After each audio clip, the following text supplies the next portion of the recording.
Talofa and welcome to the American Samoa Deep Ocean Sustainability Initiative Education and Outreach Program. My name is Michael McDonald. I am with the American Samoa Government Deep Sea Minerals Steering Committee.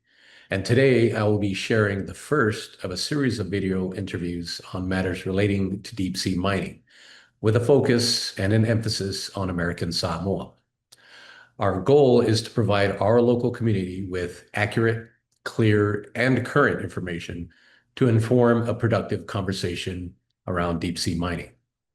This topic is likely going to be one of the most consequential topics we'll see here in American Samoa, given the potential implications it may have on our island community and our future.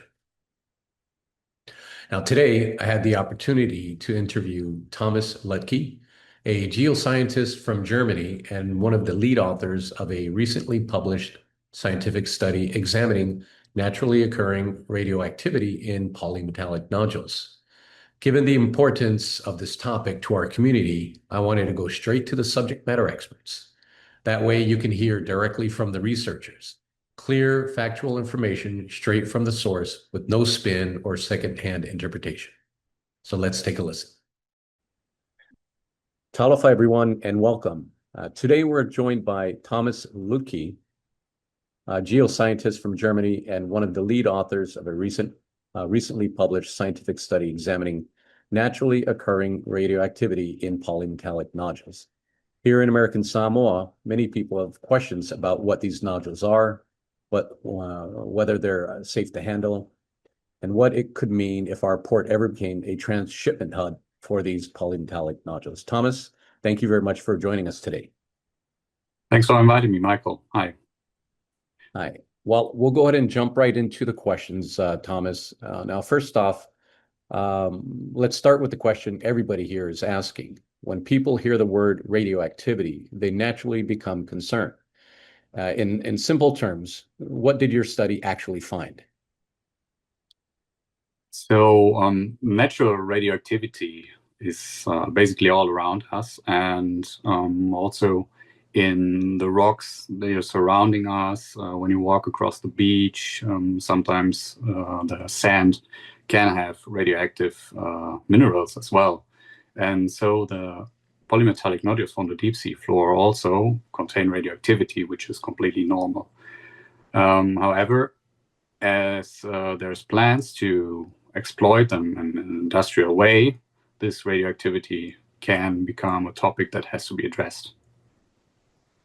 Okay, so would it be fair to say that detecting radioactivity doesn't automatically mean something is dangerous? Yes, totally. So, as I said, radioactivity is everywhere around us. You have cosmic rays, which is for island populations usually less impactful. However, if you travel by airplane, for example, cosmic rays become more important. And as island populations usually have a more marine-based nutrition, you often take up radionuclides or radioactivity just from nutrition, just from eating fish, for example. Okay. Okay, thank you for that. Now, your study was published after another paper suggested that polymetallic nodules could present serious health risks. What did your research find differently? Yes, so there was a German research team that investigated the radioactivity and from the polymetallic nodules measured the radioactivity and came to the conclusion that the radioactivity is up to 1,000 times higher than exemption levels that exist for different radionuclides. However, those exemption levels, they are not to be used for naturally occurring radioactive materials, which polymetallic nodules are. Those exemption levels, they were intended for substances that are used because of their radioactivity, such as nuclear fuels, for example, or even radioactive sources in medical applications, if you have a CT, for example. So this was on a wrong regulatory framework that they compared the radioactivity against. And for those naturally occurring materials, the correct way is to calculate the effective doses that a worker may be exposed to when working with those materials. And this is what our study did, or what we did in our study. So we calculated under the assumption of a theoretical or hypothetical polymetallic nodule industrial operation, the potential exposures that workers may be affected by, and came to the conclusions that even under very conservative assumptions, that these effective doses are fairly low or comparably low.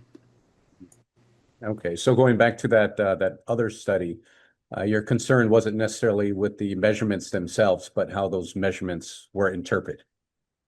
Exactly. Okay. It was a problem. Okay, great.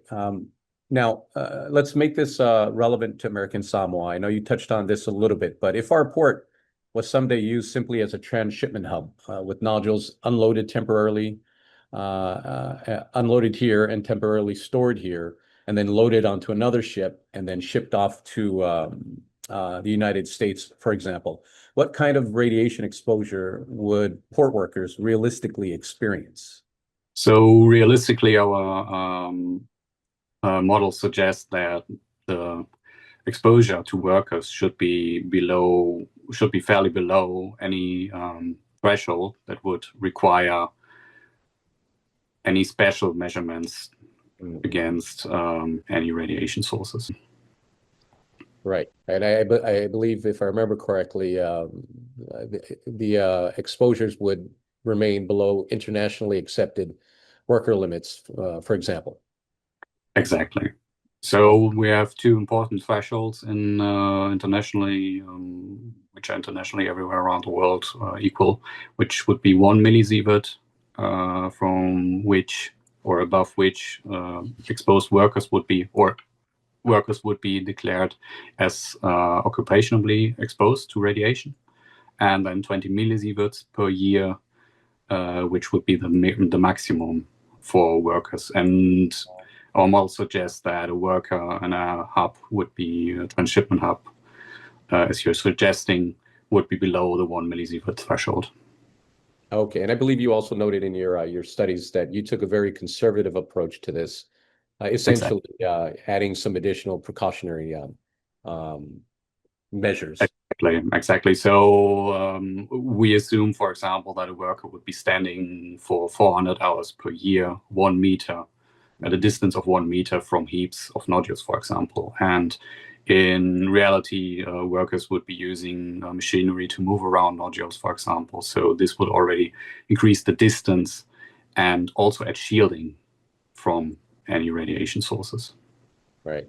So if nodules were to ever be handled here, what are some simple, practical safety measures that ports should use? And also, just as a follow-up, this sort of industrial activity already takes place and happens around the world with other ores, correct?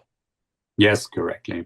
So being naturally occurring radioactive materials, nodules are, in that regard, are in line with, for example, phosphate industry or bauxite handling. So the measures wouldn't really differ from those. And you have to keep in mind that while polymetallic nodule mining is a fairly new topic, handling or dealing with naturally occurring radioactive materials is a known thing for decades. So this is nothing new. And some practical advice, for example, is generally trying to avoid dusting or the generation of dust in the port spaces. So wherever possible, if it's not already wet, wetting the heaps, for example, could be a measurement that you can implement. And most importantly, try to avoid the storage of nodules in enclosed spaces. This may allow for the accumulation of radon gas and also dust in general. So proper ventilation becomes very important. aspect of this operation? If this is unavoidable to store the nodules in enclosed spaces, then yes, you have to make sure that those spaces are properly ventilated.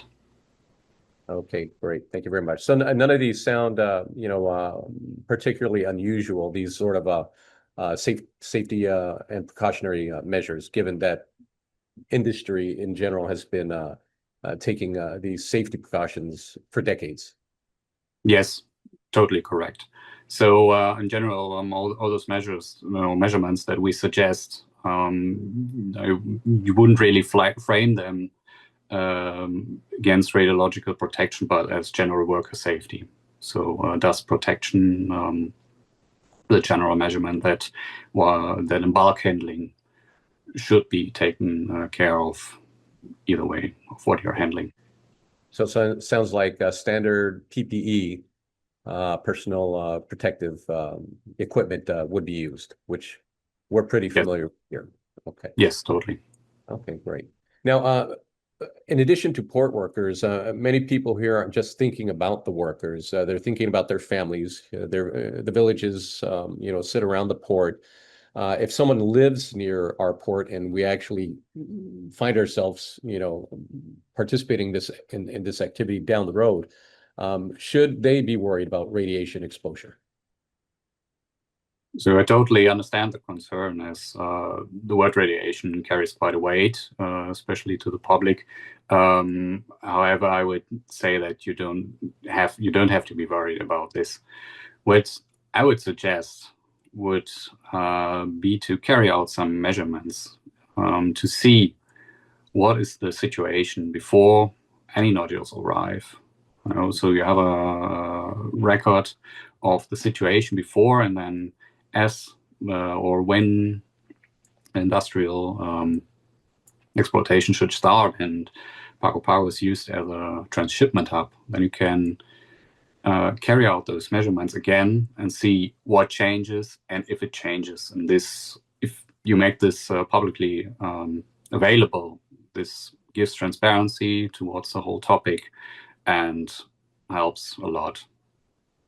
Right. We had talked previously about how important it is to be transparent and have independent monitoring, do it before, during, and after, so that all of that information is available to us and to our community.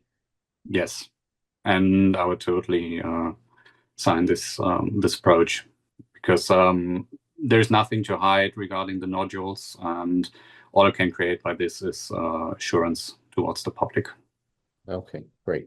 Now, one final question, Thomas, if you would, could you leave the people of American Samoa with one message about your research? One final message, yeah. One final message. What I personally learned along the way of doing this research is that radioactivity is a really interesting topic, and as I said, it's everywhere around us. And I understand the weight that this word carries, but regarding the nodules, there are a lot of topics that need honest debate, and that speak in favor or against nodule mining. But at the current point, to my knowledge, I would say that radioactivity is not on that list that one has to worry about. Okay, well, great. Thank you very much, Thomas. And thank you so much for taking the time to speak with us today and for helping to explain what can sometimes be a very technical subject. And, having this conversation in a way that is easy to follow and understand.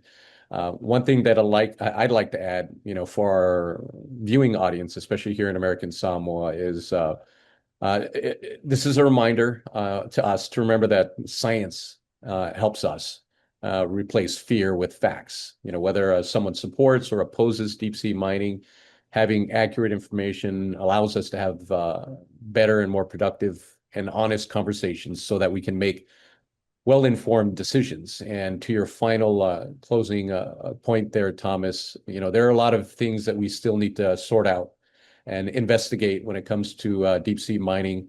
But if I understand you correctly, naturally occurring radioactivity of the nodules is not necessarily one of those things. Yeah, correct. Okay. Well, great. Thank you again, Thomas. I appreciate the time. We look forward to talking to you in the future. And again, Faftai Telelava. Thank you very much for the invitation. Okay, thank you again, Thomas, for your time. We certainly appreciate you sharing your information and the outcomes of your study.